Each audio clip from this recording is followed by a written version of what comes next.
Well, sometimes accidents happen in the garden. Had the neighbor spraying for weeds on the other side of the fence here.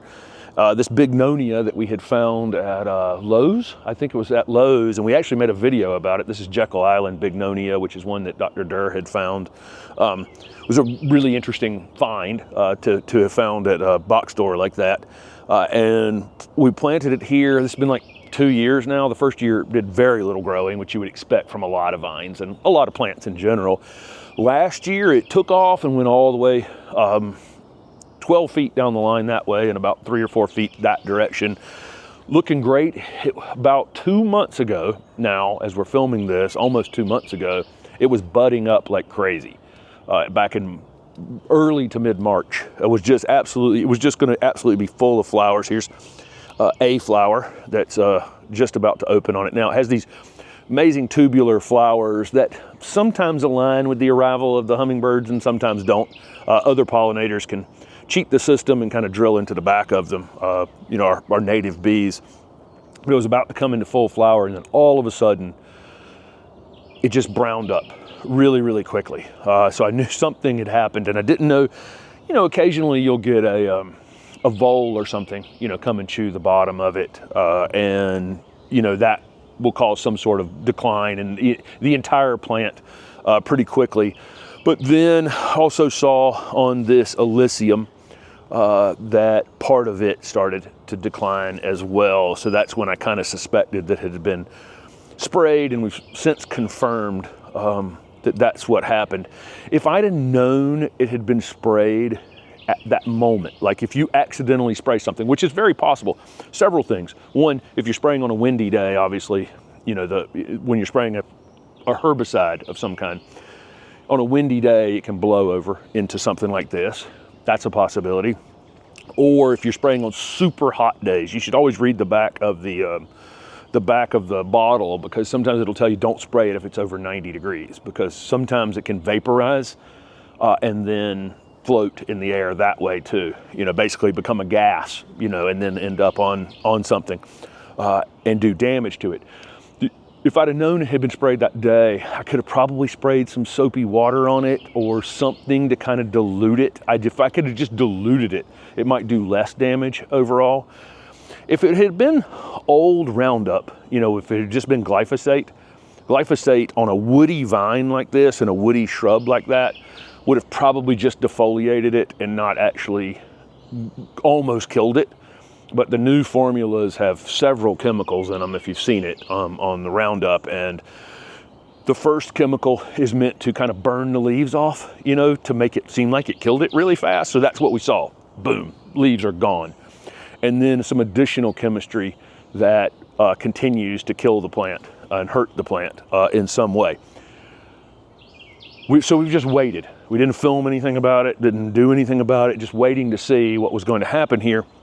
And I can see now that this plant had been here. There's some creeping Charlie coming over, which I think was probably the target of the spray, you know, that's right here on the fence line. But I can see down here in the woodier part of the vine that we've got flower buds and we've got some new growth starting. And I hope this will be visible, but you see that new growth. That's kind of what I was waiting for. I just had to get to the point where I knew how far back is it actually dead. So basically from there up, I could cut it out right now. But, and Steph, I got Steph going back and forth. There are three pieces here that still have green in the stems. And so I've got some faith here that we may get a little more growth a little further up here over the next few weeks. And so I'm gonna leave the pieces going that direction.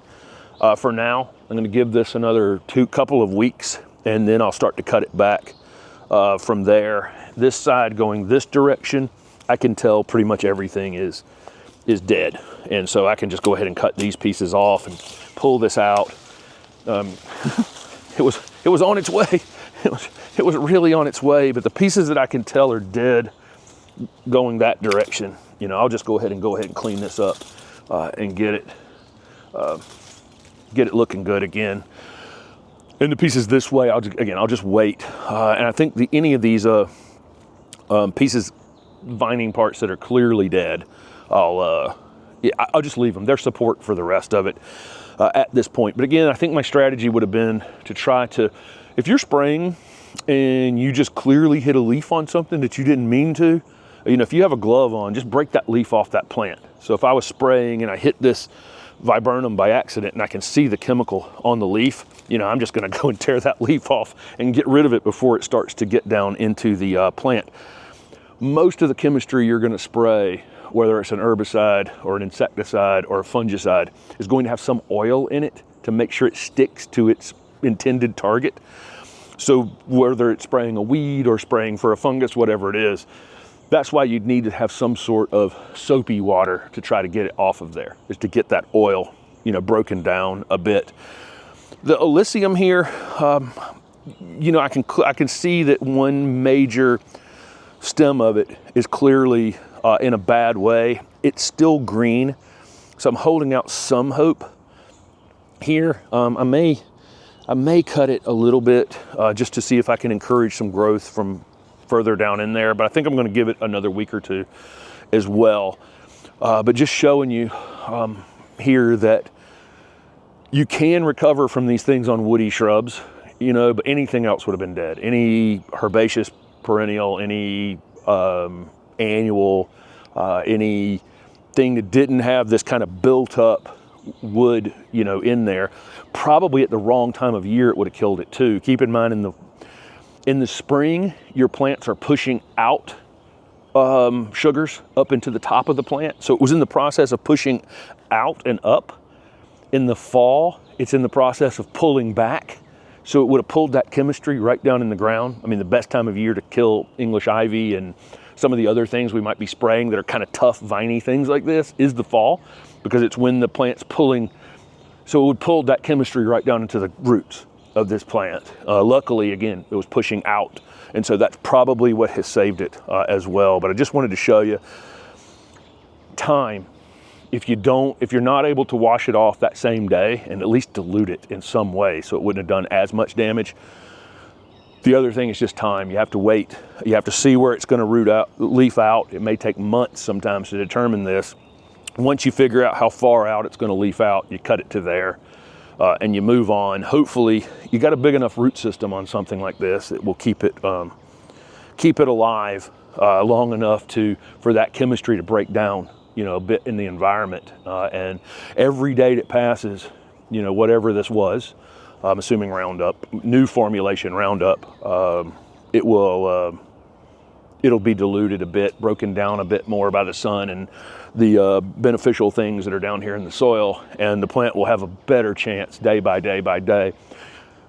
There you go. I just wanted to show this off. This is, you know, this can happen. Be careful, you know, with what you're spraying and when you're spraying it, and on the windy, you know, whether it's wind, and maybe just identify, you know, what it is you're spraying before you spray it. Make sure you're subscribed to the channel because we'll have an update video on this. At some point, I'll cut this Alyssium back to where it's going to leaf back out. If it is, maybe that entire branch is going to be just dead if it continues to decline. And I may do some additional cleanup on this once I see how far out we're actually going to get some new growth on it. But if you're subscribed to the channel, we'll put it up on one of our kind of weekly garden task videos where we show pruning and what's in flower and what's going on here in the garden.